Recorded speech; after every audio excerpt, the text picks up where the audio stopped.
Racing on Saturday, the 11th of March 2023 takes place at Turffontein Standside Track, and looking forward to a good days of racing action. There's plenty to look forward to. There is a Grade 2, the Senor Santa Stakes, the Derby Trial, the listed event, the Gold Rush Sprint, Aquanaut Handicap, Omen Ferraris Oaks Trial, and the Sun Chariot Handicap. So there's lots of nice races on the card, and I'm chatting to Alistair. Alistair, how are you doing? How's everything going? And you're looking forward to the meeting on Saturday?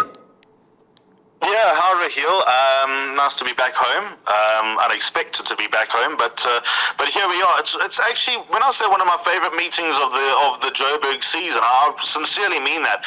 It obviously doesn't come close to the Summer Cup and the Champions Day, which I love, and also the Classic Day, which was last week. But I've always enjoyed the Derby Trial and the Oaks Trial. There was another race, I think the Colorado King Stakes also used to run on this day, but that's now gone to the end of the month, and the Senor Sands has always been on this day as well. It's a nice indication of which perhaps under the radar 3-year-olds are upwardly mobile. The Senor Sands is always a lovely race for the sprinters leading up to the computer form sprint, which is about 6 weeks away. So it might not be the most wonderful renewal of the Derby Trial or Oaks Trial. I suppose we'll learn a lot more afterwards, but still there's a lot to look forward to, and I'm looking forward to sinking my teeth into it. Although I do find it very, very competitive. There's some races here that need a lot of thinking. Yeah, absolutely, and I'm in full agreement with you on that. Now, race number 1, it's an early start to racing at Turffontein on Saturday. 10 races on the program, so no exotics begin in race number 1 at 11:35 over the 1160 meter trip. And when we have a look at this race, Alistair, just having a quick look at the fixed odds betting market for race number 1. You've got Pontiac at 2-1 in the market, and Pontiac is from the Johan Janssen van Vuren yard. It's Elusive Justice at 11-2, along with Sagan. Fish Eagle 13-2, and then it's 15-2 and Better Bar. Those now. Pontiac, first run 16-1, down 6-1. ran behind Cameretta. Been a winner from that form line, but nonetheless, I'm still not convinced about it. All he could do was run well, and he did that. Gavin Arena aboard once again. With natural improvement, he could certainly step up to the plate and give a good account of himself. Yeah, Raheel, we've read this the same way.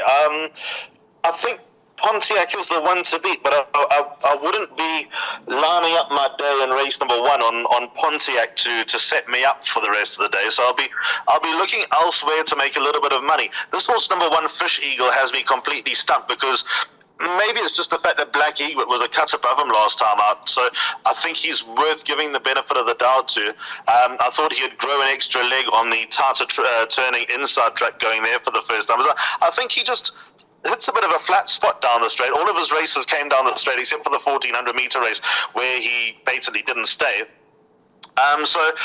Going back down the straight, I'm going to give him another chance here and suggest that Black Egret was just a cut above him last time out. So I think the way to go is probably, you're not going to get rich taking swingers, and I've got a feeling that something might run above itself in this race. Horses like Elusive Justice, Green Scepter, and Sagan, those are horses that could well do something in this race. So I know that it's not an absolute money maker in race 1, but swingers 1 and 11 is just a few extra pounds to set you up for the rest of the card.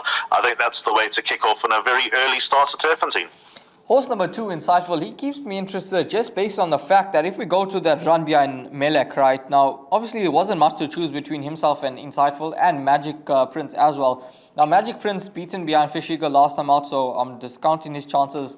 And then Insightful, now, that Melek form line has worked out quite nicely. He's run behind the Cape Derby winner, see it again at Hollywoodbets Greyville. He's run behind Son of Raj, who takes his place later on in the card. He's run behind Munchkin, who is highly thought of, and if he just doesn't need a run after rest, I thought he could be some decent value at 8-1 in the market. And the interesting thing for me is that Richard Fourie takes a ride. What's your thoughts on the other Clinton Binder runner? I can see your case for number 2, Insightful. It just wouldn't be Clinton Binder's style to rest a horse for 105 days voluntarily. So reading between the lines, this run will probably bring him on for something in the future. When I say something in the future, he's obviously lined up to win a maiden any moment now, number 2, Insightful. So I'd probably just watch and load him up for next time or the time after. Keeping a close eye on horse number 11, Pontiac, and along with Sagan and Elusive Justice. They all come through from that form line behind Cameretta, and it wouldn't be a surprise if one of them were to turn the form over the other. Now, race number 2 on the program, which is a maiden plate over the 2,000-meter trip. Get your bets on by 10 past 12 on the afternoon. It is the start of the bipot. Favorite is number 3, Positive Attitude, at 2-1, Wonderworld 3-1, Bronze Sword 7-2, Quantifier at 9-2, and then it's 6-1 and better bar those. Now, Positive Attitude drawn in gate number 1. Blinkers go on. Samanga Kumalo aboard, ran behind all the way from USA last time out in a race where he had to concede a bit of weight. It was a good run, I thought, and blinkers on, dropping in trip. He's a horse that will certainly run well, but yeah, probably the one to beat, but I'm not convinced about his chances. I think Wonderworld and Bronze Sword, both horses that can improve. Yeah, it's a funny race, this Raheel. I'm with you in number 3, Positive Attitude. I'd be leaving him out of the bar, but I'm waiting for the egg on my face when it comes to number 3, Positive Attitude. But I like 2 horses here, 2 and 4. I'm going to start off with number 4, Wonderworld. Keegan DeMello got off him last time and said, right, try run him over 2,000 meters again. I now know the horse, and I think we'll go well. And he had a bad draw on that occasion. He ran without cover. And at the time, it was disappointing that he got beaten nearly 3 lengths by Prime Example, but Prime Example won again, and he runs in the Derby trial, so the form is not all that bad, and I think that he's popping in just about ready to win a race. And the other horse I like, I'm going to surprise you, even though he ran behind Bronze Sword last time, is number 2, Quantifier. That was not Raymond Danielson's shining moments on Quantifier, and he's only got 3 parts of a length to turn around with number 1, Bronze Sword. If there's one thing I do like in the second race, and that's for that form to reverse. So for me, 2 and 4, the 2 likely winners. And I also have a lot of time for number 10, Incredible India, only because Wayo Mowing sending a horse over distance. Watch out, because I think this horse is probably just lined up to go 2,000 meters. This early, I think everything just smacks of a Wayo Mowing move here with number 10, Incredible India. Expect him to run even better this time around. Yeah, 20-1 about horse number 10, Incredible India, and he could certainly be worth an each way bet on those odds. And yeah, Alistair mentioned numbers 2 and 4 for him, and he's happy to take on horse number 3, Positive Attitude, in the start of the bipot. Next up, we're going to move along to race number 3, which is a 4-racing Gold Rush sprint over the 1,100-meter trip. Your favorite in this lineup is Mover and Shaker at 7-2, Umtombo Walwazi at 4-1, along with Windwater, Raffles at 5-1, Texas Red, Mercantor 6s, Trompy 8, and Miss Daisy at 12s. Now, I thought quite a nice race, but very competitive. For me, Mercantor is some nice value at 6-1. He ran behind the Grade 1 Classic winner last time out. That's Anfield's Rocket. That was over the 1,000-meter trip. Anfield's Rocket just showing his versatility. He's on a mark of 103. Richard aboard. He's 1 from 1 over course and distance. And then horse number 3, Trompy, at 8-1 in the market. Now, first run for, I'll say, James Crawford, because he trains string down in up in the Highveld. 2 months since his last start. Beaten behind Mr. Cobbs. I think is a lot better than that run. 1,000 meters, possibly his best trip. But I still think Trompy's got probably quite a bit of ability, and he could run well. So numbers 2 and 3, the horses that keep me interested in race 3, Alistair. A very, very complex race, Raheel, because, sorry, that's what happens when you come back home and want to check the cricket score. A very, very complex race, this, Raheel. Mercantor's a horse that I've been for so many times, because if you go back to the Spring Challenge run, he is miles above the handicapper. He couldn't get a penalty for that run when running 5 lengths behind William Robertson. I think he ran to 113, according to the official handicapping update that they do at the back of feature races. So I thought, right, let's take advantage. Let's make hay while the sun shines. And he's not won, so I'm very gun-shy with number 2, Mercantor, although Richard Ferree's engagement is notable. That I think could make a big difference. 3, Trompy. Funny enough, I'm not convinced about the tracks in Joburg for number 3, Trompy. He seems to have a bit of a, maybe I'm just making things up here, a different action to a lot of the other sprinters, and I think the heavier, softer tracks in Cape Town do him a lot of favours. So I'm very interested to see how he goes at Turffontein. If he brings his best, he could very easily get into the action, but as you can see, consistency is not a strong point. I've got 3 horses on the first leg of the place accumulator. I'm not overly comfortable. Umtombo Walwazi, I think, is the key here. On the 24th of November, he finished in front of Mover and Shaker, and on that run has a very good pull at the weights. On the 27th of December, he finished in front of Texas Red and still has a good pull at the weights. And even when he ran behind Mover and Shaker on the 19th of January, he's got a good pull at the weights to turn that around. So I think Umthombo Walwazi is the key. I know Clinton Binder rates him as a very, very smart sprinter, so I think that he could be... when I say the value in the race, I think that he's probably the one to note. Number 6, Texas Red, is an absolute basket case. You got to watch him go down to the start. If he behaves, then he could very easily reel off a hat trick. If he behaves poorly, then write him off, because as you can see, he can do his own thing. I spoke to Ashley Fortune about this horse before I went over to Dubai, and she said if he had a temperament and had a brain, he would be a top sprinter. Maybe he's learning. Maybe he's getting the hang of things. As you can see, his last 2 runs suggest that. And then number 5, Raffles. I think this is his trip. I went from last time. He was well beaten by Fast Love. I don't think there are any excuses for that. But coming back to a sprint, even though drawn towards the inside, it's a small field, so it shouldn't be too much of a disadvantage. And 5 Raffles, I think, is worth another shot going back down the straight for the first time since winning on debut. Yeah, quite a competitive race. Alistair, just quickly recap your numbers for the place accumulator there.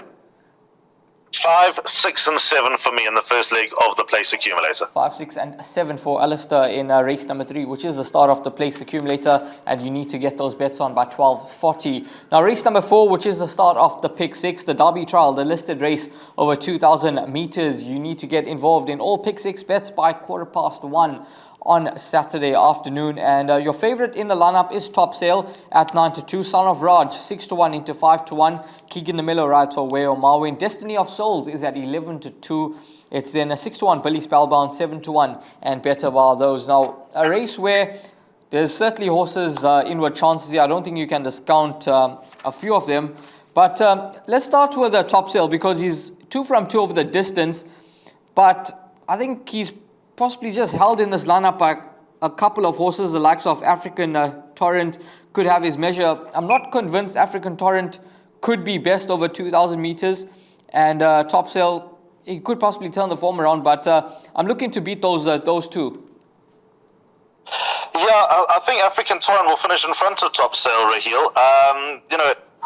This race used to be a handicap, so going down the bottom of the weights and horses that had been hidden for long enough, that was the key in the Derby Trial and the Oaks Trial. But sadly, the conditions of the race have changed. So just a general swing of the weights between Top Sale and African Torrent on the 5th of January. African Torrent should have Top Sale's number quite convincingly, although I do hear you about the stamina doubts. But I don't think African Torrent was disgraced last time behind Billy Bowlegs.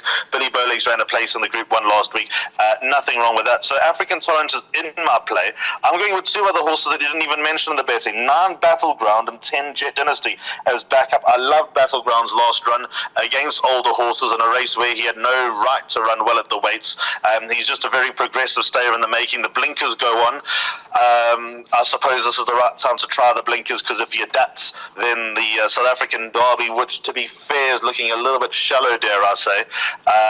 So he could be a candidate if he does take to the blinkers. Craig Zaki is on board. Good to have him back. And then number 10, Jet Dynasty. Well, the way he won just a week ago, 2,000 meters will be absolutely perfect for him. He had no right to run down Mo the Man. I think that race and that win has been well documented about number 10, Jet Dynasty, and I think he could back it up going this extra trip.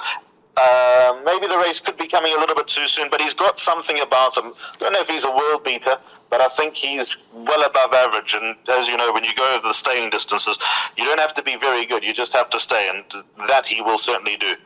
Yeah, absolutely. 1.2 million rand purchase, and I'm sure that Sean Terry will be hoping that he can get some of the cash back for the owners. One more to mention, number 5, Billy Spellbound. Now, he ran behind Eye of the Prophet over 1,600 meters. Eye of the Prophet winning the Guineas. Ran behind Royal Aussie in that Gold Rush down in the Cape. Seat again coming through to win from there. Grade 1 winner. Then last time out behind Laguna Verde. Maybe just needed that run, first run under the lights.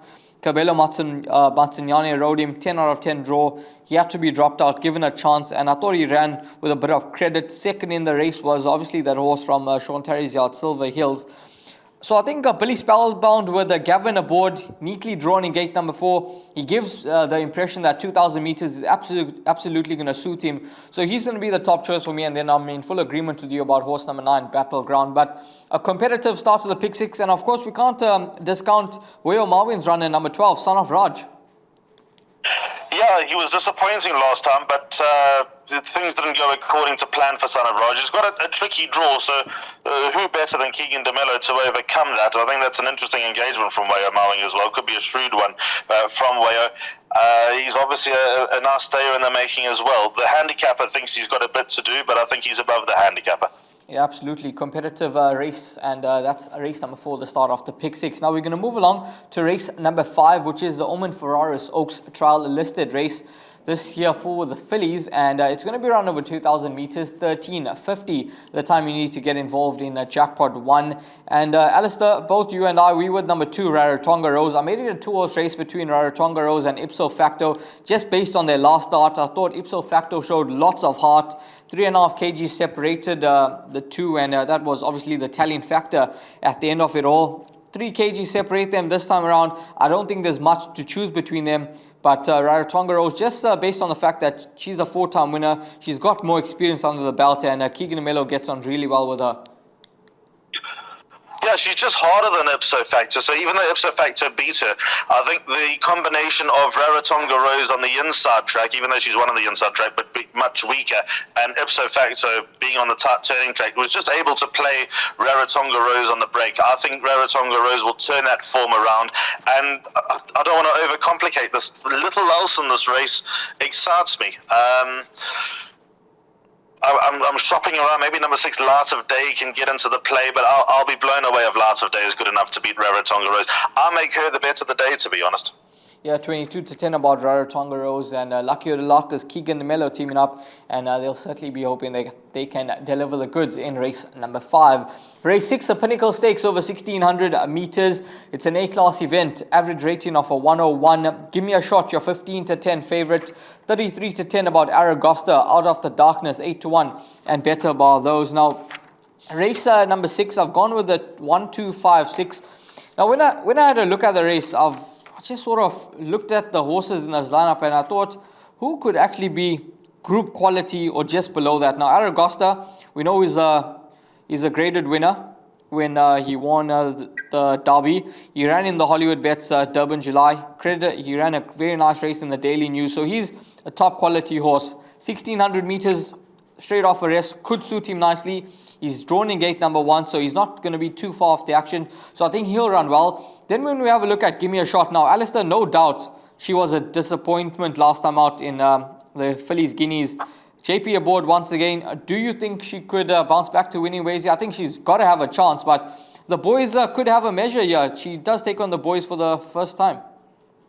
Well, it's a great test for Give Me a Shot, and I'm sure she'll be lining up for the Empress Club, which is now a month away, because the ship has sailed as far as the Volkerbos Triple Tiara is concerned, and she certainly won't be staying the distance of the Oaks. And this will certainly give a good guide whether number 5 Give Me a Shot is going to be good enough to win the Empress Club and get a Group 1 for her connections. I put her in the race only because she's so well weighted, of her light weight, and also with a few other horses, like for example Aragosta, undoubtedly the best horse in the race, but this just looks like a starting point for number 1 Aragosta. So and also even though he's won over a mile, I still think a mile's a bit too sharp from, although coming up fresh could bring something about number 1 Aragosta back to winning ways. It would not surprise me if he were to win, but the place accumulator is my suggested bet.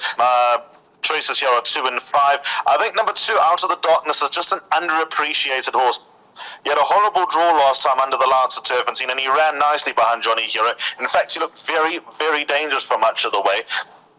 And just kind of petered out. I think maybe the tough draw just took its toll over the closing stages. So I think number 2 Out of the Darkness is worth another chance. I think a mile might just stretch him a little bit, but if they go slowly, and there looks to be a little bit of pace in this race, but if they don't break any records, that could play into his hands. So for me, 2 and 5, but with that said, no shock if number 1 Aragosta were to win. Make sure he's in your pick 6. And out of those 3 runners, I'll be surprised if anything else won it. Horse number 6, Wafif, I thought he could be some value just based on the Grand Heritage run. He finished in front of Out of the Darkness. reported that he bled last time out, and bleeders, obviously their first run back is generally their best run, so I thought he could run well at around 10 to 1 in the market and give those jackpots a bit of a boost if he does manage to come through to get the job done in race number 6. But race number 7, which is a grade 2 event over the 1160 meter trip, it is the Senor Santa Stakes, 3:05, the time that race number 7 goes off at. And when we have a look at the market, Princess Kala, no doubt the top of the boards here at 18 to 10. It's Big Burn, her stable companion, at 6 to 1, along with Bon Vivant. So the fillies top in the bet in here. Roll with the punches at 7 to 1. Supreme Warrior 17 to 2, and then it's 12 to 1 and better bar those. Now, your take on race number 7, Alistair? Quite a competitive race. Obviously, I'm sure many punters out there will be in the camp of Princess Kala. It's either Princess Kala or pretty much quite a few horses here, because you're going to want a bit of cover. She's good enough to get the job done here. She ran quite a nice race last time out behind Gimme a Print in the Cape Flying Championships, and she could certainly go all the way here. Well, history dictates that fillies have the edge here. They do get a nice, valuable sex allowance in the Senor Santa Stakes. And I think number 2, Princess Kala, is... yeah, she is the best performed horse in this race, having won a Group 1, having placed in Group 1s, and also being versatile in that she can win sprints and she can win over a mile. So Richard Ferree's engagement, very interesting. Gavin Larena is the traditional jockey, but he's had to get on Prince of Fire. Not too sure how he likes that, but anyway, it is what it is. And I think number 2, Princess Kala, is the one they all need to beat. I have a lot of respect for the stable companion, the other filly, number 6, Big Burn. As we were discussing off air, I think if you had to ask Sean Terry Rupp which one is teed up for the Senor Santa and which one is looking at races to come over the coming months, he would say, and I don't know this for a fact, but I reckon Sean would say Big Burn teed up for the Senor Santa, despite Princess Kala's obvious class. But yeah, let's see which way that goes. JP van der Merwe takes her out from an inside draw, number 6, Big Burn. She can win. But my backup to number 2, Princess Kala, in the place accumulator, is number 10, Profit, only because I like what I saw last time behind William Robertson. He absolutely took off. Never mind 400 out, 200 out. He didn't look like he'd get to within 3 1/4 lengths of his more vaunted stable companion. Ryan Munger's back on board. I've spoken to Corne Spies a lot about Profit. He is the worst workhorse they've ever seen, but he tends to bring it to the course. And funny enough, I think that break between December and February, even though it was just 2.5 months, I think did him a world of good. As we know, as a 2-year-old, he was very promising. Loses his way from time to time, but I think that's just the nature of the beast with number 10, Profit. You got to catch him on the right day, and if Saturday is the right day, he's dangerous. Yeah, absolutely. It's a race where, yeah, as I mentioned, it's Princess Kala or a few horses, and I've gone with a bit of cover, 1, 2, 3, 4, 6, 8, 9. I thought that Thunderstruck, if he just had to bounce back to some of his 2-year-old form, he'd be a serious contender, especially back down in trip, going over the sprint. He's won from one over course and distance, and Craig Zaki gets aboard for Sean Terrier. I thought he could run well. Taikonaut, some decent value at 12 to 1, and then of course Bon Vivant, who's in some terrific form at the moment, enjoys the course and distance, and there's no doubt that she'll run well. But all seems to be around horse number 2, Princess Kala, and we'll see how she shapes up in race 7. Race number 8, the Aquanaut handicap over 2,400 meters, 15:40 is the time that race number 8 jumps at. And you've got the likes of Zeus marching on together, along with Arumagam, that all met last time out. And Zeus was obviously the best of them. What a ride from Keegan Mello to get Shangani home last time out, Alistair. He returned off a race, his first run since the Marshall World of Sports Gold Cup. He had 62 on his back, and he still led them in merry dance from start to finish. A win full of merit. Yeah, that was just unbelievable. Just another one from Tony Peters' yard that's just doing incredible things. So I think we've got to almost exclude Shangani's win from the thinking here. Who's going to stay? I think the biggest key, the biggest piece of form that's key here could be the run in the Java handicap. Out of your league is sadly scratched, so he was the best weighted horse coming out of that race. So I think there are quite a few here that you can make a case for. Who's fit, who stays? There are quite a lot of questions that you've got to ask. I think number 2, Zeus, and 4, Razor Hallelujah, they could be the 2 horses that are worth watching. Richard Ferree, by the way, phoned, his agent phoned for Razor Hallelujah the moment nominations were out. So I think he saw something last time on the Drum Star over 1,800 meters when he was doing his best work at the finish, coming 4th behind Infinite Wonder. Another 200 meters, he gets right in there. And just needed that run. We spoke about Razor Hallelujah last week. Just needed that run ever so slightly. He'll be better for it. So for Razor Hallelujah has a big chance. And then number 2, Zeus. Last time behind Shangani, we've spoken about that. I think what many forget is that he, of course, ran very, very close up in the South African Derby. So over this course, over this distance, at Group 1 level, he's the best performed for me. So I think that's got to give number 2, Zeus, a huge plug, a huge chance. He's not out of form. Fabian Habib is going along nicely. Gavin Larena rides him very, very well. 7 rounds for 5 wins. That's a stat that you don't see too often. So I think it lies between the 2 horses, 2 and 4, the Aquanaut handicap. Yeah, there's no doubt that Razor Hallelujah, certainly the value in the race at 7-1 in the market. I thought quite decent odds, given he's a horse that does stay well. Last time out could have just been a prep run into this race, and he'll certainly go well. So 2 and 4 for both Alistair and myself, but 3 and 6 I think horses to include into the pick 6 and jackpot as well, just with a bit of cover, given that they do stay as well. But Zeus, Razor Hallelujah look to be the main principals. Race number 9, which is Sun Chariot handicap over 2,400 meters. And race number 9 goes off at 4:15 in the afternoon. Now it's another race, but over the trip, 2,400 meters, and it's going to be quite a competitive event. You've got Flying First Class that stays all day long. She loves the course and distance, so she's certainly set to run well. Richard Fourie gets aboard her for the 3rd time. He's yet to break the ice with Flying First Class, but we'll see how she does go. Your favorite, however, is the 3-year-old filly, Namakwa Blossom. Lucky Hodelakis, Keegan Mello teaming up. Now, obviously, last time out, we mentioned that Lucky Hodelakis, he had 2 runners on the day. It was Rarotonga Rose and Namakwa Blossom. He's managed to split the 2, but both got nabbed late on in the day, running 2nd. He's managed to split the 2 once again. One is gone for the Oaks. One is going for the Sun Chariot handicap. Both could come out victorious. Both could run 2nd once again. What's your take on the Namakwa Blossom being 16-10 in the market? A bit short for you? No, the addition of blinkers is everything for number 6, Namakwa Blossom. She's just struck me as a filly who's not wanted to go past of late. Last time she had that race all sewn up, and Go Flickety just came rattling back to beat Namakwa Blossom. If the blinkers have, never mind the side effect, if they make half a difference, I think number 6, Namakwa Blossom, will win. The best proven horse over this course and distance, and guaranteed to stay and guaranteed to run well, basically, is number 1, Flying First Class. She was the aimer of all aimers at her penultimate start when she won the LA France, beating Kai and Judy.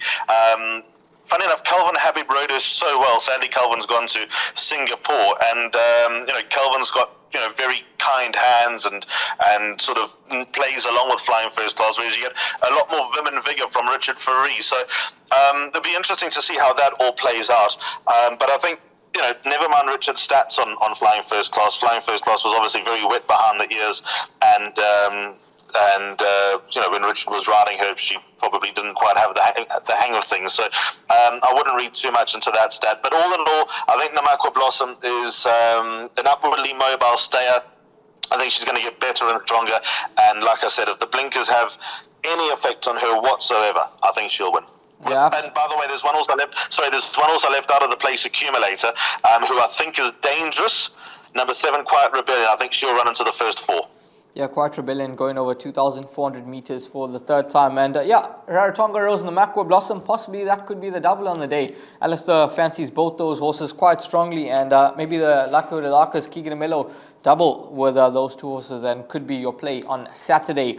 Race number 10, the final race on the day.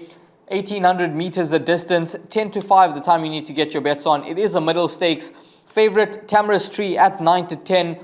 It's 9-2 about Invincible Warrior Supreme Dance at 5-1. 7-1 Willow's Wish. There's been a bit of support there, along with Southern Song, 16-1 and better bar those. Now, Tamarisk Tree, he's possibly been a touch disappointing. Beaten favorite on 3 occasions. Drawn in gate number 1. So I'm sure a few punters out there will be a bit gun shy with Tamarisk Tree. They've been burnt a few times with him. So 1,800 meters. We'll see how he does go. Beaten behind Destiny of Souls last time out. He must have a chance, but I think he's a horse that is definitely beatable, yeah. I think it must be so frustrating for Robbie Sage with this horse Tamarisk Tree, because it's so easy to see, it's clear to see that there's something about this horse, that he's got a lot of ability, a lot of talent, a lot of potential, but just not putting it in. He's in the race, but my first choice here is number 7, Southern Song, coming off a minor layoff, but she loves coming back from a rest. Her record after a rest is solid. Samango Kamala also seems to get a tune out of her. She just seems to come out fresh and runs her best race, and then kind of just falls off the wayside a little bit. So I think number 7, Southern Song, deserves a lot of respect. Never mind the fact that she's the best weighted horse in the race. That's obviously in black and white. But just thinking outside of the box, I think she just sort of comes out and enjoys herself a lot having her first run back. I think she misses it and then gets over it pretty quickly. So 7 Southern Song is the horse that I put on top here. Respect for a few. 5 Tamarisk Tree could very easily win this. I watched Invincible Warrior very closely last time. I think that he's just probably a run away from hitting his strap. So if he sort of runs 3rd or 4th here, you can load him up for next time, because he's obviously got a lot of ability, but also clearly a few problems. He's a 5-year-old running for just the 9th time in his career. So he gave the impression that he's probably still a runaway, just the way that he performed last time out. But there's a little heads up for next time. I think Invincible Warrior with Keegan DeMello on board is just a little bit of an eye into the future. But about Saturday, not sure whether he'll get the better of Southern Song and Tamarisk Tree. Yeah, I thought Supreme Dance could just be a runner as well. Dropping in trip, 1,800 meters. That penultimate start just probably needed the run. Last time out, beaten out of sight by Tababuya. That was over 2,000 meters. Probably not his best trips. 1,800 meters, ideal for him. Gavin knows him well, and his rest plus 3 stats are pretty good. 3 runs for 2 wins and 1 second. So he could be another runner to throw into the mix. But Alistair with horse number 7, Southern Song, who's the best weighted horse in the race. Samango Kamala aboard, 53.5 kgs on the back, and she's got a neat draw to deal with. Now, next up, we're going to move along to the suggested bets. And Alistair, take us through your suggested bet for racing on Saturday. So my suggested bet is the place accumulator, which starts in race number 3 at 12:40. I'm going 5, 6 and 7 in the first leg, so Raffles, Texas Red and Umtombo Wawazi, a race that I don't like too much. About 4, 9 and 10, African Torrent, Battleground, and also Jet Dynasty. I'm very keen on Battleground. But Banker 2, Rarotonga Rose, I think if you get halfway through the day and things aren't looking too good, just put everything you got on Rarotonga Rose. I hate giving that type of advice, but I'm very strong on her. About 2 and 5, Out of the Darkness and Give Me a Shot. About 2 and 10, Princess Color and Profit. I might be 1 or 2 short there, so if there's something there that catches your eye, don't be afraid to put it in. About 2 and 4, Zeus and Razor Hallelujah. And then the final leg of the place accumulator, race 9, 1 and 6, Flying First Class and the Makwa Blossom.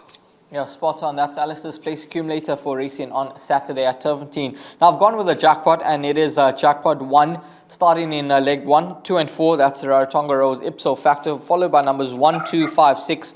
By 1, 2, 3, 4, 6, 8, 9, followed by 2, 3, 4, and 6 in the final leg. But obviously, if you want to go a bit short in the final leg, you can just go numbers 2 and 4. Both Alistair and myself seem to think that those are the horses that they all have to beat. Alistair, thanks very much for taking out the time out of your day to give us your thoughts on racing at Turffontein on Saturday. Have a good day and all the best. Enjoy your weekend. Cheers, Raheel. Thank you so much. Same to you. Same to all the viewers. I hope it's a good one. And yeah, it should be a good card. Even though it's a tricky card, I think that there'll be a lot of clues that'll be revealed at the end of it all. All the best, guys. Hopefully you find all of the winners on a Saturday and you manage to make yourself lots of cash.